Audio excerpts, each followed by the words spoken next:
예수가 태어난 마을 베들레헴입니다. 과거 마구간이 있었던 자리에 십자가 지붕을 얹은 교회가 들어서 있는데요. 예수가 십자가에 못 박혀 죽은 후 300년이 흘러 세워진 교회입니다. 이 탄생교회 입구가 문이 3번이 변했는데요. 저 위에 비잔틴 시대 때의 문과 이 십자군 시대 때의 문, 그리고 이 오스만 터키 때의 1.2m로 확 낮아지면서 누구나가 고개를 숙이고 들어가야 됩니다. 원은 이 말을 타고 들어가지 못하게 막았는데 오히려 누구나가 고개를 숙이면서 겸손의 문이다, 이렇게 붙여진 문이죠. 예수를 잉태한 마리아가 베들레헴을 찾았다가 하룻밤 묵었던 마굿간, 이곳에서 예수가 태어났는데요. 예수님이 탄생하신 바로 그 장소입니다. 아마 수십억의 기독교인들이 가장 보고 싶은 곳이 아마 이곳일 겁니다.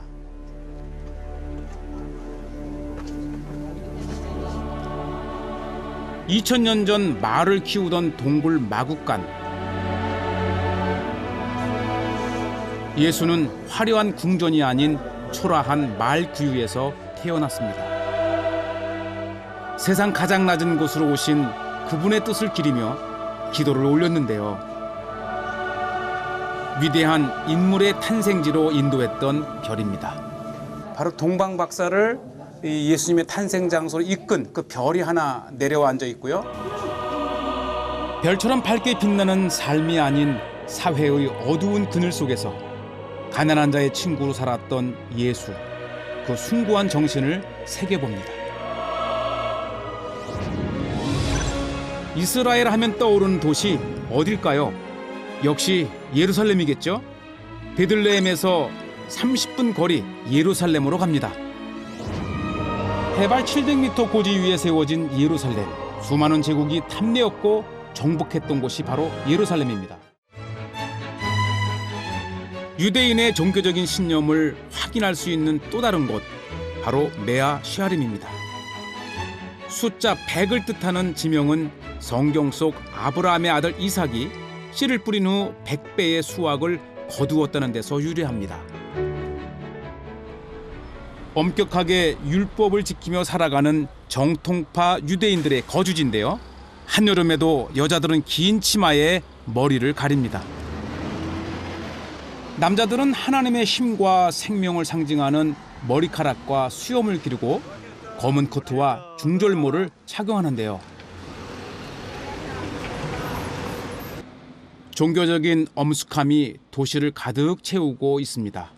이스라엘의 종교인들은 우리 일반인들과는 다르게 이들이 쓰는 모자, 이들이 입는 의상이 따로 있습니다. 한번 몇 가지 잠깐 볼게요.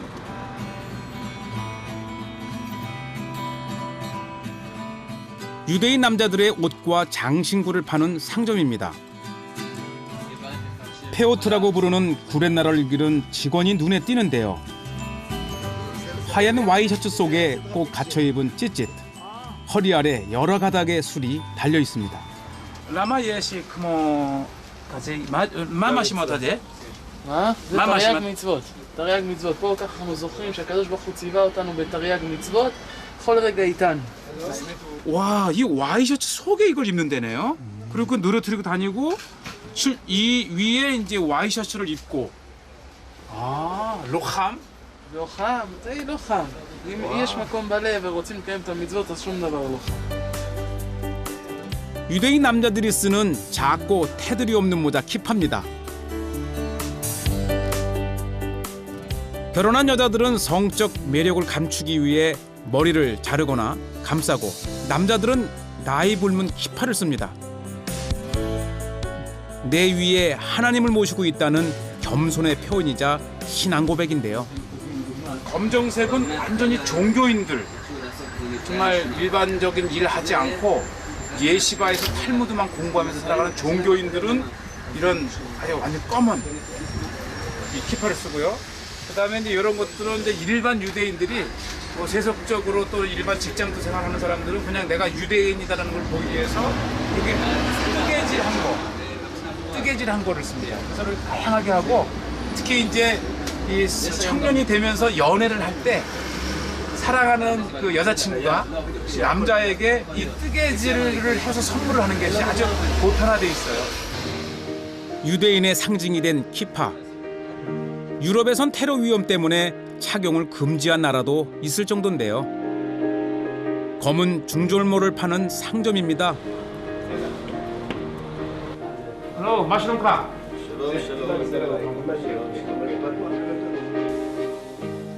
검은색 옷과 모자는 겸손의 표현이자 나라를 잃고 떠돌아다녔던 민족의 슬픔이 담겨 있다고 하는데요. הכובע והחליפה זה הדגל שלנו. זה מראה שאנחנו שייכים לקדוש ברוך הוא. 이 집에서 좀 비싼 편에 속하는 한 40여만 원 정도. 가격이 제법 나가죠. 유대인을 유대인답게 만드는 명품 모자입니다. 폼이 납니까? 종교 지도자 랍비가 쓰는 모자는 테두리가 좀 다릅니다. 비슷비슷해 보여도 소재와 가격은 천차만별.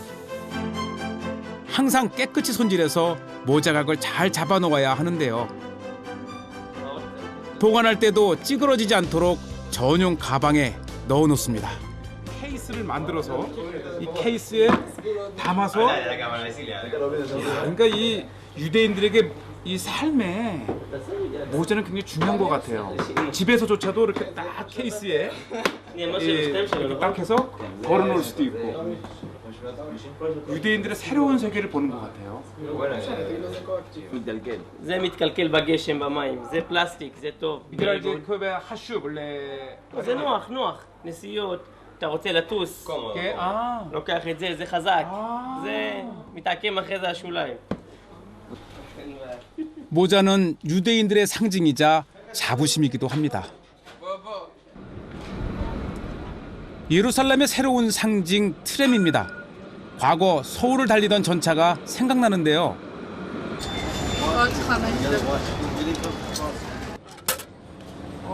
한 번 타는데 한 2,000원 정도 되는데요. 요게 내렸다가 40분 내에 다시 타면 2시간까지 이용할 수 있으니까 2,000원 가지고 예루살렘 끝에서 끝에까지 여행할 수 있는 걸 생각하면 그리 비싼 건 아닌 것 같아요. 예루살렘을 여행할 때 트램만큼 편리한 교통수단이 없습니다. 인구 밀도가 높은 이곳에서 교통 체증 없이 이용할 수 있고 배차 간격이 짧아 편리합니다.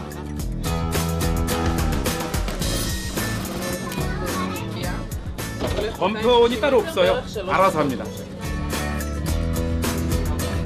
3,000년의 고도 예루살렘.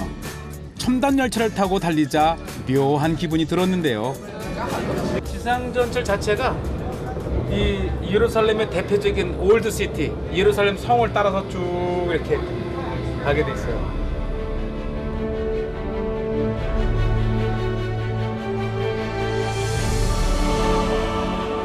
정부청사와 히브리 대학교, 국립박물관, 미술관이 들어선 서예루살렘은 이스라엘의 정치 문화의 중심지 역할을 하고 있습니다. 그러나 동쪽의 올드시티, 구시가지에서는 전혀 다른 세계가 펼쳐집니다. 지붕에 500kg의 금을 입혔다는 황금사원, 마호메트가 승천했다고 해서 이슬람교 3대 성지로 추앙받고 있는데요. 유대의 솔로몬 왕이 지은 위대한 성전이 있던 자리이기도 합니다. 오랜 시간 종교 갈등을 빚어왔는데요.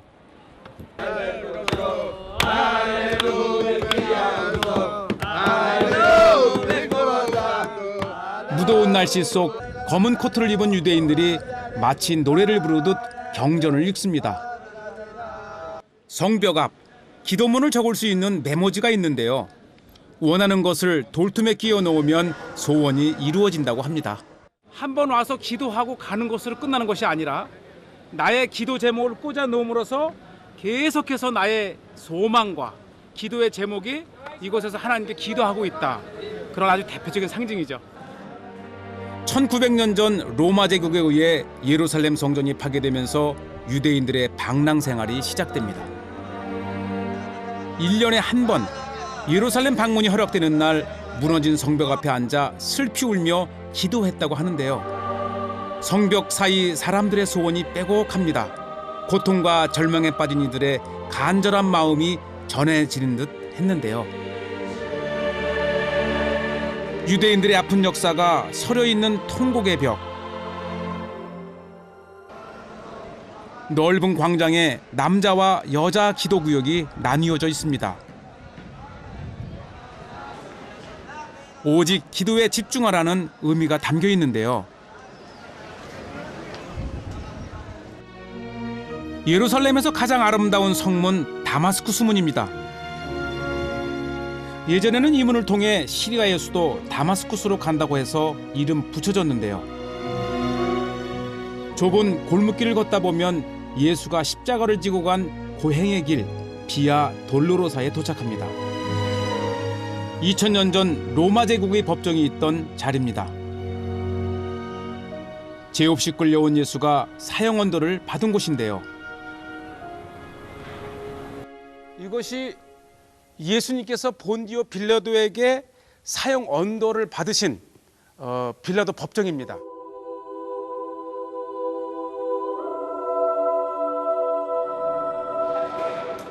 무거운 십자가를 지고 가다 쓰러진 장소를 지나는데요. 골고다 언덕으로 오르는 골고다 언덕길입니다. 2000년 전 예수님이 십자가를 지고 골고다로 올르셨다가 하는 바로 비아 돌로로사 십자가의 길이죠. 로마 병사의 채찍과 발길질, 구경꾼들의 조롱과 멸시 속에 골고다 언덕을 오른 예수. 십자가 위에서 인류를 구원하기 위해 비극적인 최후를 맞습니다. 이곳에 들어선 성목교회에는 모진 고문과 굴욕을 당한 예수가 십자가에 못 박혀 숨을 거둔 후 무덤에 묻히기까지 기록이 남아 있습니다. 전 세계 기독교 신자뿐만 아니라 여행객들도 순교의 땅인 이곳을 꼭 들러가는데요.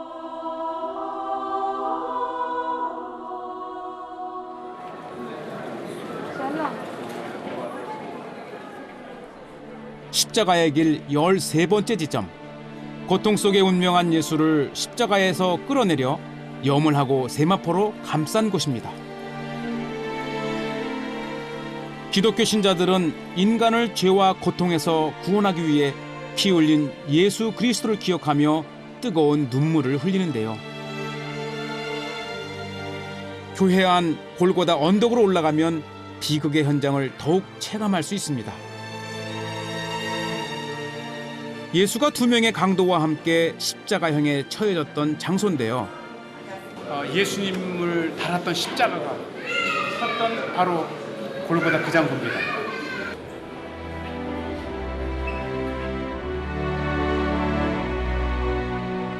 기독교 최대의 성지입니다. 예수가 3일 후에 부활했다는 십자가의 길 마지막 지점인데요. 눈부시게 밝은 빛이 무덤 주위를 비추고 있습니다. 바로 이곳이 예수님의 무덤입니다. 골고다에서 달려 돌아가신 후 운명하신 후 안치된 2000년 전에 바로 그 예수님의 무덤이죠.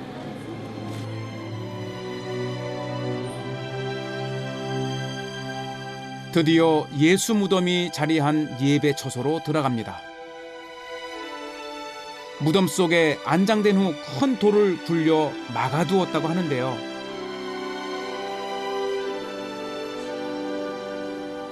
예수님의 빈 무덤입니다. 신약 성경에는 예수가 3일 동안 죽음에 있다 부활했다고 기록되어 있습니다. 이웃을 섬기고 고통받는 이들을 외면하지 말라고 가르쳤던 예수.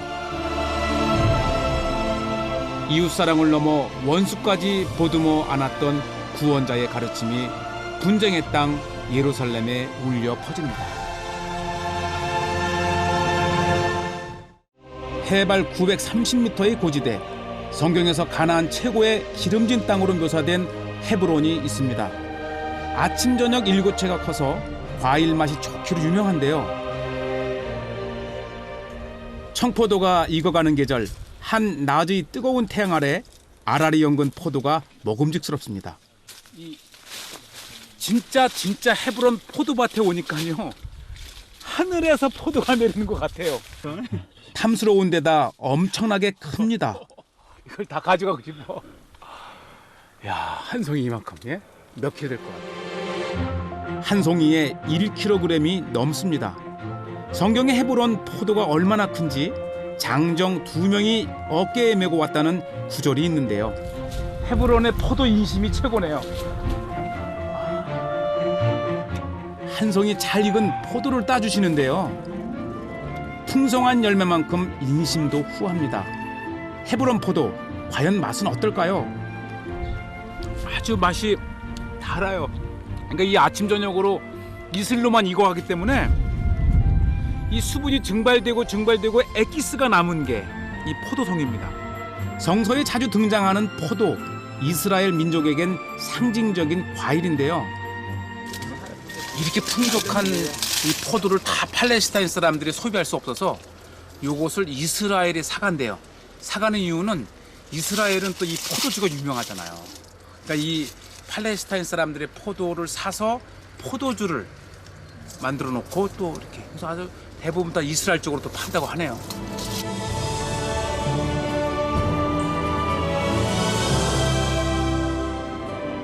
헤브론 시내로 접어들면 이곳이 이스라엘인가 싶을 정도로 색다른 분위기를 풍깁니다. 요르단강 서안 팔레스타인 자치구역 내에 위치한 헤브론. 중동의 한 도시에 온 듯 이국적인 느낌인데요. 인구의 99% 이상이 팔레스타인인들입니다.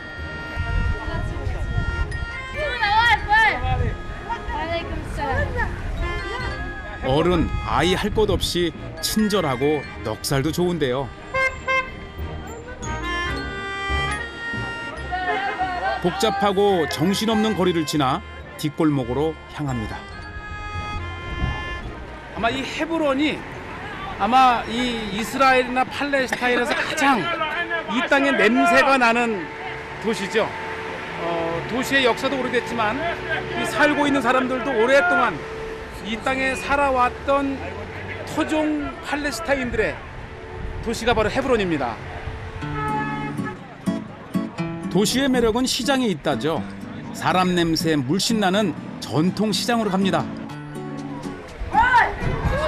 이 헤브론 시장에 오면은 이 땅이 얼마나 비옥한지를 알 수가 있어요. 보세요. 과일 채소 천국이에요. 오늘 아침 수확한 과일입니다. 싱싱하고 가격도 저렴한 편인데요. 아데스키로. 요게 10세켈이니까요. 우리나라 돈으로 한 3,000원 정도.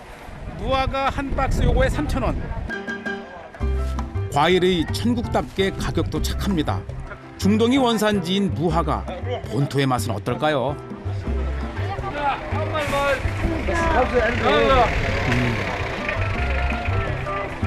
역시 꿀맛입니다.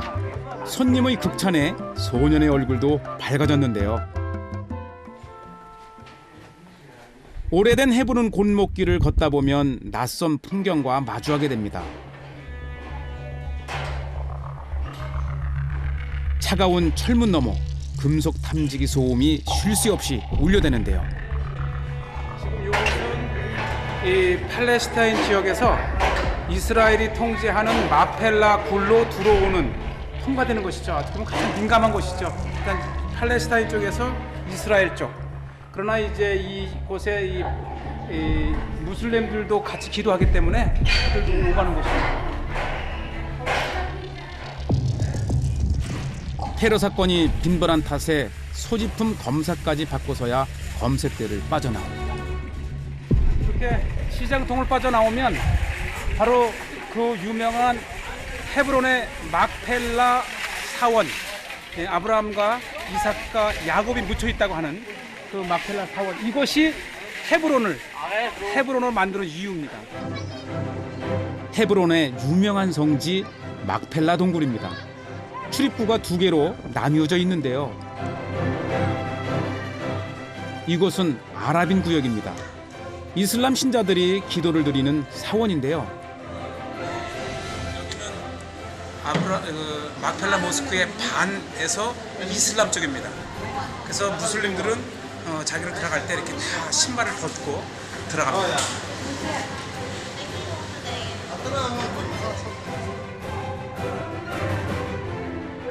1994년 한 유대인의 총기 난사로 29명의 무슬림들이 사망한 사건 이후 막펠라 사원은 두 곳으로 나뉘어져 있습니다.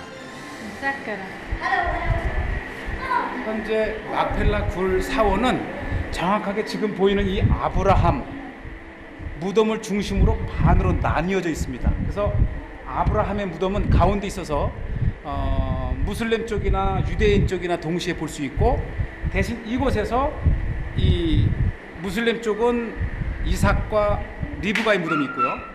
나중에 우리가 다시 돌아서 들어가야 되는데 이 건너편에는 야곱과 레아의 무덤이 있습니다. 이슬람과 유대교 모두 자신들이 조상이라고 주장하는 아브라함, 그의 아들인 이스마엘의 후손이 무슬림이라고 하는데요. Daughter. Yeah. Daughter. And my son. Son. Daughter. Daughter. How many Another children? five daughters and one son. 5 daughter and He have a son Ismail alayhi salam.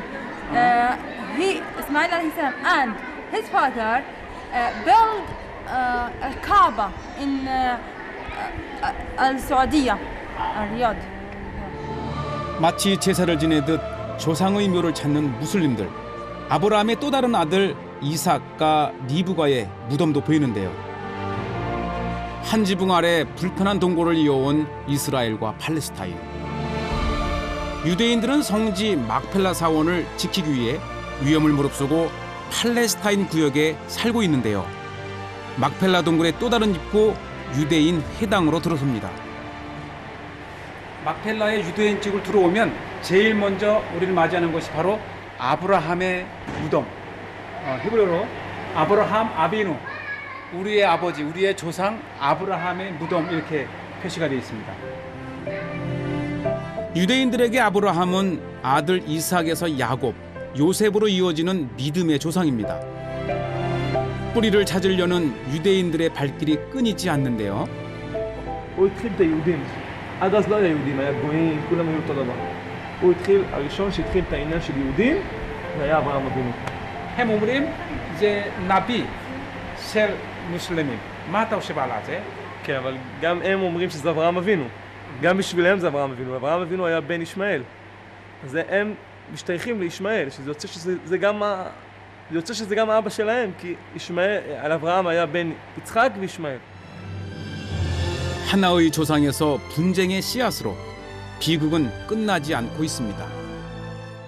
한 아버지, 두 조상의 한 아버지라면 오히려 이 두 형제가 하나가 된다면, 이 헤브론에서부터 평화가 된다면 오히려 이스라엘과 팔레스타인을 확장해서 전 이 분쟁의 해결의 시발점이 되지 않을까, 그런 한번 생각을 해봅니다.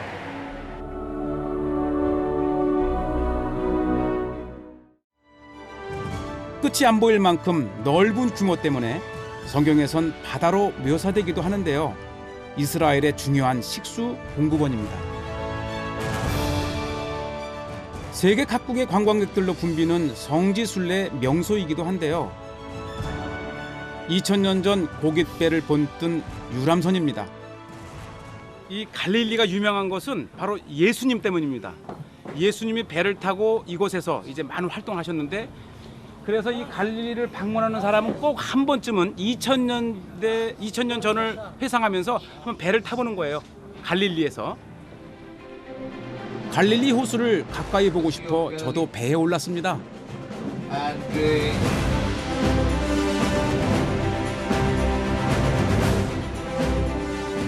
2000년 전 갈릴리 호수는 이방인들이 사는 낙후된 지역이었습니다. 예수는 예루살렘이 아닌 이곳에서 기적을 행하고 소외된 이들에게 사랑을 전했는데요. 세계 각국에서 찾아오는 순례객들을 위한 이색 이벤트, 국기 개양식입니다.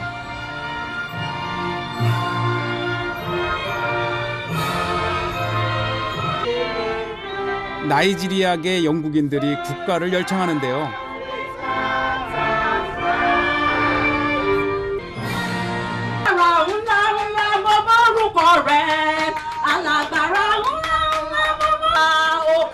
소외되고 고통받는 이들을 위해 한평생을 헌신했던 갈릴리의 예수.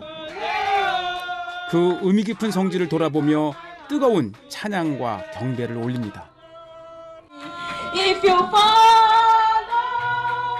2000년 전에 어떻게 고기를 잡았는지 한번 시연을 해보겠대요. 갈릴리 호수에서 만난 베드로에게 사람 낚는 어부가 되라고 했던 예수. 그 후 베드로는 예수의 가장 가까운 제자가 되었는데요. 당시 베드로의 고기잡이를 재현하는 행사입니다. 그물을 던진 지 얼마가 지났을까요?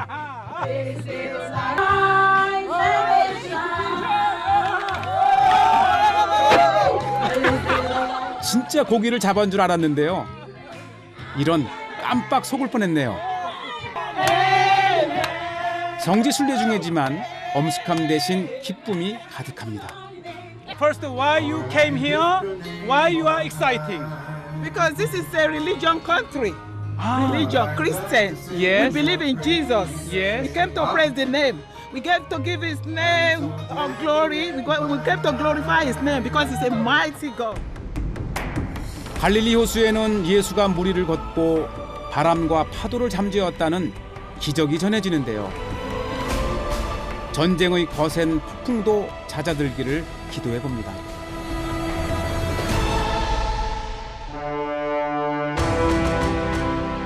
갈릴리 호수에서 멀지 않은 곳, 예수가 제자들과 군중들에게 설교했던 작은 산 위에 팔복교회가 들어서 있습니다.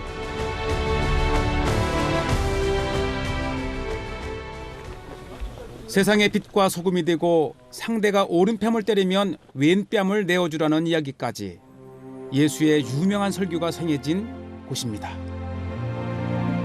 1937년 설립된 팔복교회, 팔각 형태의 지붕과 창문에 8가지 복이 기록되어 있습니다.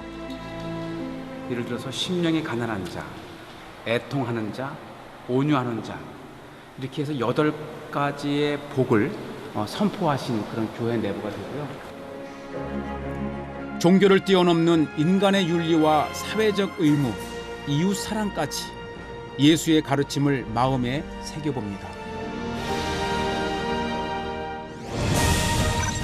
갈릴리 호수에서 서쪽 이즈리엘 골짜기로 들어서면 비옥한 습지와 평야가 펼쳐진 미시마루 하 에멕이 나옵니다. 헬레니즘과 로마 시대를 거쳐 십자군 문명까지 크고 작은 마을이 생겨났던 곳인데요. 습지가 있는 자연보호구역이기도 합니다. 입구에 내려 걸어가는 길, 성경에서 감람나무로 불리기도 하는 올리브 나무가 보입니다.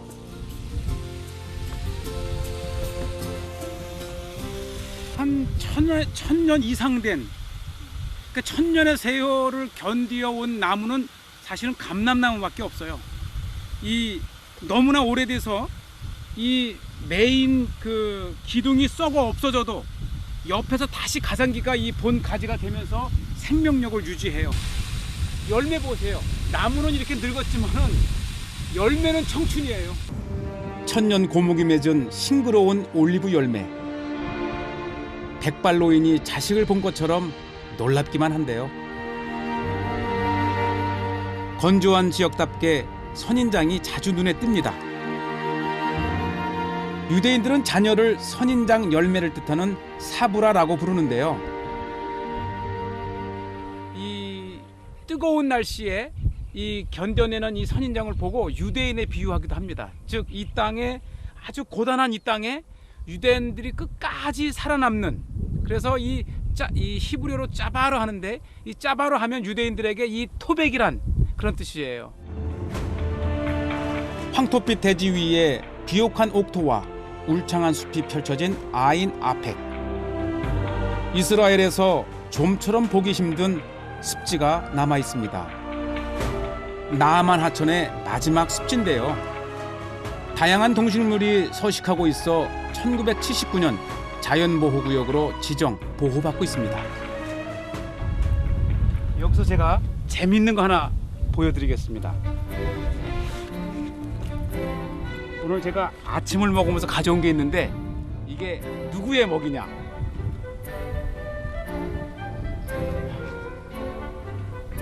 자, 보시죠.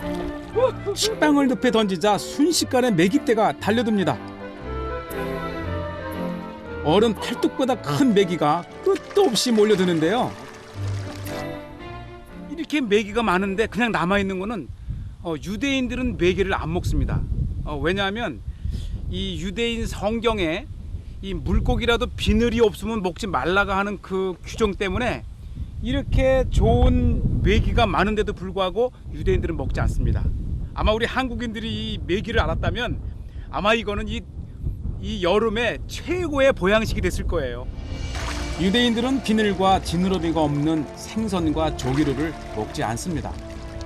율법을 엄격히 지키는 그들은 약속의 땅 가나안을 개척하기 위해 피나는 노력을 했는데요. 다양한 수생, 동식물들의 낙원이 된 이곳 습지공원도 그 결과물 중 하나입니다. 이 아랍인들이 늪지대에 말라리아가 무서워서 버려진 이 땅을 유대인들은 이 땅을 개간하고 물을 빼고 말라리아를 없앤 다음에 대대적으로 이 땅을 개발해서 농업 혁명을 일으켰습니다. 그것이 바로 이 1920년대의 키부츠예요. 사막 위에 꽃 피운 개척의 역사, 불가능을 바꾼 원동력은 바로 농업 공동체 키부츠였습니다. 1920년대 이스라엘 건국의 경제적 토대가 되었던 미시마루 하에멕 키부츠를 찾았습니다.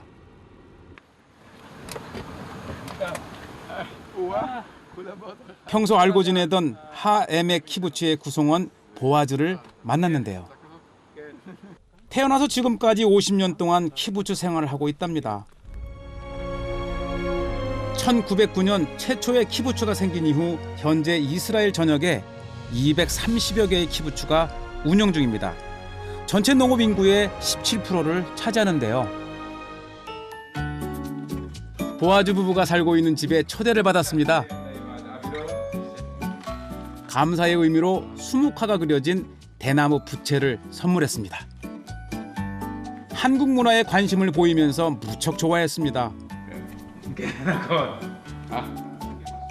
집이 크고 무척 쾌적해 보였는데요.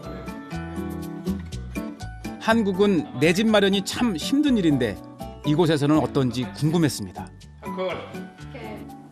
עכשיו את הבתים מקבלים לפי הגיל, לפי הוותק. בקיבוץ של פעם זה היה לפי כמות הילדים, לפי הצורך. מי שהיה לו יותר ילדים קיבל בית יותר גדול. 정말 꿈만 같은 얘기입니다. אני לא מטפלת בכסף ובבנק, יש מי שמטפל ודואג. אני יכולה ללמוד קורסים, אוניברסיטה, קיבוץ נותן לי. גם יש הרבה דברים ביחד. 내 것은 없지만 풍족한 키부츠. 보름달만큼 넉넉한 이곳의 생활이 궁금해졌습니다. 1923년 설립된 미시마루 하에멕 키부츠. 현재 1,100여 명이 살고 있답니다. 농산일뿐만 아니라 식사, 빨래, 육아까지 공동으로 이루어지는데요. 키부츠 세탁실입니다. 여기가 키부츠의 모든 1,100명의 빨래를 담당하는 세탁소예요. 재밌는 것은 이 모든 창문마다 색깔이 있어요. 이렇게. 그래서 이 옷을 맡길 때에 그냥 던지는 거죠. 이 색깔대로 이렇게 맡겨야 섞이지 않고 제 색깔의 빨래를 유지할 수 있다는 거죠. 무더운 날씨 매일 나오는 빨래양이 엄청납니다. לפי זה אחר כך נלך לראות איפה מקבלים את הבגדים. יש לך מספרים פה? אני לא יודע אם זה קל להראות, אני לא יודע איפה זה. הנה, אה. יש מספר. זה מספר שלך? זה המספר שלי. 재밌네요. 그러니까 119번은 보아즈의 넘버예요. 어느 색깔이든 어디에 옷을 던져 놓으면 빨래가 다 된 다음에 분류를 해서 자기 119번에 갖다 놓는 거예요. 빨래는 공동 세탁실에서, 밥은 식당에서 먹기 때문에 집안일에 시달리는 여성을 찾아보기 힘듭니다. 대신 아이들과 많은 시간을 보낸다고 하는데요. 키부츠에선 몸이 불편한 노인을 제외하곤 누구나 일을 합니다. 그때그때 개인의 의사를 고려해 업무에 배정되는데요. בערך 20, 18, 20, 22, תלוי. חורף יותר, קיץ פחות. 공동규칙이 엄격한 키부츠지만 가입과 탈퇴는 자유롭습니다. 30살이 되면 외부로 나갈 수 있는 선택권이 주어지는데요. 예전에 이 한국인 청년들도 여기서 볼런티어로 바로 이 일을 했답니다. 아마 20년 전이면 제 나이 때겠죠? 젊은 사람 못지않게 일을 잘한다고 칭찬께나 받았습니다. 여기서 일하랍니다. 보통 키부츠 인원은 50명에서 2,000명. 이곳은 규모가 큰 편이라 키부츠 내에 구성원을 위한 전용 상점이 따로 있습니다. 일반 슈퍼에서 파는 물건은 다 갖추고 있는데요. 신선한 야채와 과일도 매일 가져다 놓습니다. 필요할 때마다 장을 본 다음 계산대에서 돈을 내지 않고 번호만 얘기하면 됩니다. 영수증에 자신의 고유 번호가 찍히는데요. השיטה שלכל חבר יש תקציב בקיבוץ, וברגע שאני מגיע אני אומר להם את התקציב, הם רושמים, וזה מחייב אותי במחשב. כל חודש. כן, זה לא בחינם, לא עולה. 아마 세상에서 이 슈퍼에 뭘 사러 가면서 돈 가져가지 않는 유일한 사회는 아마 키부츠 같아요. 그래서 만약에 돈을 만지지 않고 삶을 살고 싶다면 키부츠 오시면 돈 만지지 않고도 먹여주고 재워주고 모든 것을 살 수 있습니다. 키부츠는 대부분 공동 소유라 생활비가 많이 들지는 않습니다. 5인 가족이 한 달 평균 200만 원 정도를 받는데요. 키부츠에 필요한 재정은 농업과 목축을 통해 충당됩니다. 풀과 나무가 자라지 않는 불모의 땅. 그러나 유대인들은 과학화된 영농 기술로 젖소를 키우기 시작했습니다. 이곳은 우유를 짜는 시설인데요. 이스라엘 유제품은 맛과 품질이 뛰어나 해외로 수출되기도 합니다.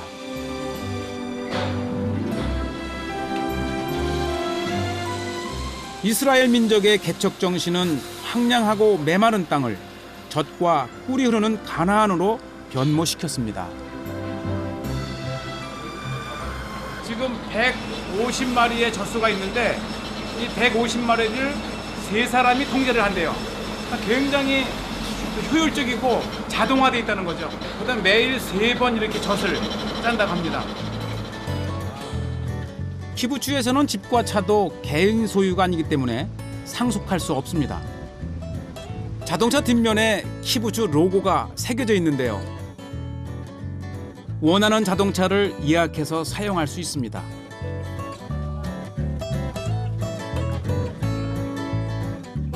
고유 번호가 내정된 센서로 시스템을 작동시킨 후 차량의 용도를 입력하면 자동으로 배정됩니다. LG 오토 לקחת?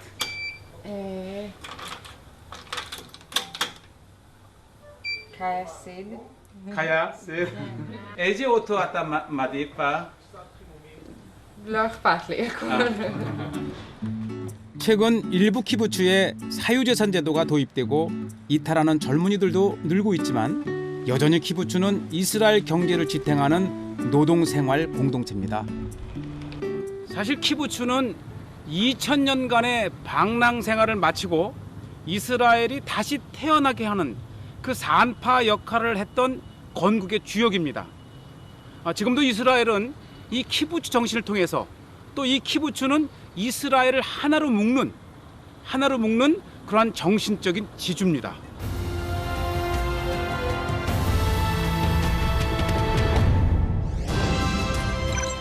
이스라엘 발전의 원동력인 집단 농장 키부츠를 떠나 요르단과 접경 지역에 있는 세계에서 가장 짠 호수 사해로 향합니다. 이스라엘 남부로 내려갈수록 생명의 흔적은 찾아보기 어렵습니다. 뜨겁고 건조한 기후가 이어지는데요. 과거 이곳은 사해가 있던 자리입니다. 지난 100년 동안 수위가 줄어들어 그 흔적을 찾기 어려운데요. 100년 전 영국 탐사대가 바위에 표시한 사해의 높이입니다. 불과 100년 전만 해도 사해의 수위가 여기까지 있었다는 거예요. 그래서 배를 타고 와서 이 사해의 수위를 이렇게 표시를 했고, 다시 10여 년 후에 1917년에는 여기까지 사해가 이미 줄어 있었죠. 여기서 보면 믿을 수가 없어요. 불과 100년 전만 해도 여기까지 사해가 가득 차 있었고, 지금 현재 사해를 보면 끝도 안 보입니다. 저 밑에 사해가 이제 줄어져 있죠. 이스라엘에서 가장 큰 호수 사해, 워낙 규모가 커서 바다라는 이름을 붙였는데요. 그러나 지금은 멀리 시선을 돌려야 겨우 사해가 보입니다. 개발의 후유증으로 수위가 1년에 1m씩 줄어들고 있는데요. 사해로 흘러가는 요르단강의 수량까지 줄면서 앞으로 50년 후면 사해가 사라질 수도 있다는 우려가 나오고 있습니다. 실제로 수위가 계속 낮아지는 바람에 관광단지와 사해의 거리가 2km나 떨어져 별도의 차량이 운영되고 있습니다.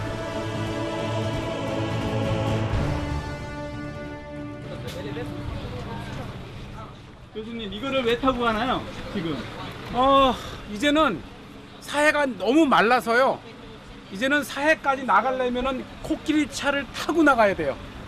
이 물은 많이 줄어들었지만 그 대신 물은 점점 엑기스가 돼가니까 또 좋은 점이 있어요.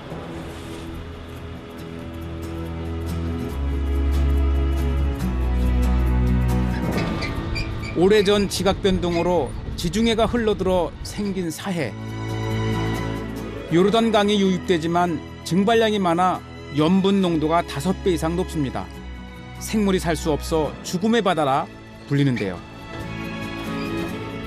그러나 몸이 둥둥 뜨는 체험을 할 수 있어 세계 각지의 관광객들이 찾아옵니다. 사해가 위치한 곳은 해발 고도 마이너스 416m. 지구상에서 가장 낮은 곳이라 물이 빠져나갈 수 없어 염도가 더욱 진해지는데요.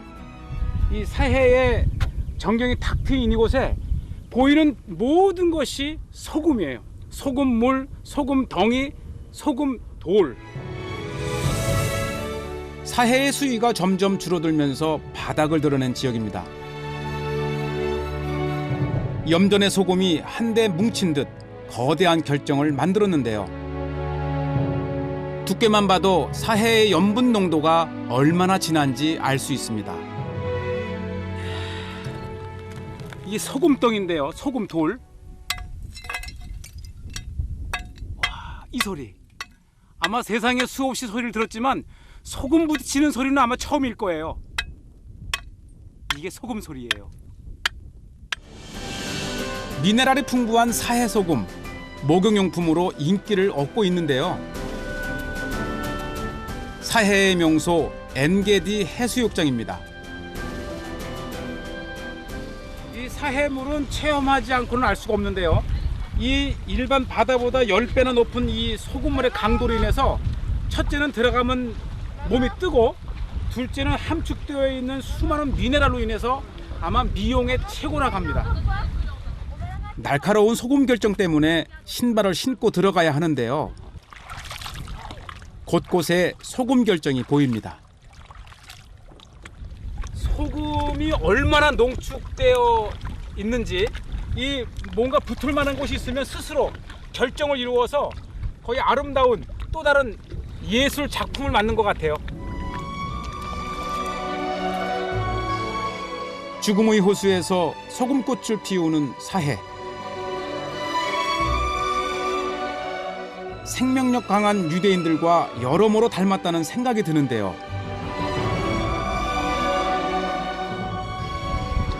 드디어 물 위에 누워봅니다. 와, 구명조끼를 입은 것도 아닌데 몸이 둥둥 뜹니다. 지금 제 몸에 이 머리끝부터 발끝까지 모든 힘을 뺀 거예요. 꼭 우주에 떠 있는 그런 느낌이에요. 바다 위에서 망중한을 즐기는 사람들이 많습니다. בחופש. זה טוב. טוב מאוד, זה טוב. פה, טוב. 사해가 마이너스 400 미치잖아요. 그래서 이곳이 다른 곳보다 산소가 30%나 많다고 합니다. 그래서 이곳에 숨을 쉬면 그 자체가 릴렉스예요. 그러니 거기에다가 이 순도 높은 소금물 위에 함유되어 있는 이 미네랄로 인해서 이 마음과 육체에 정말 심신에 아주 유익하고 편안한 곳이 바로 이 사해예요. 사해. 2000년 전 헤롯 왕과 클레오파트라도 병을 치료하기 위해 사해를 찾았다고 하는데요. 지난 수천 년간 생물이 살 수 없어 죽음의 바다로 불렸던 사해. 그러나 이스라엘 사람들은 사해의 소금과 진흙을 상품화했고 최근 바닷물 속에서 신소재 물질을 개발해 자원의 보고로 활용하고 있습니다.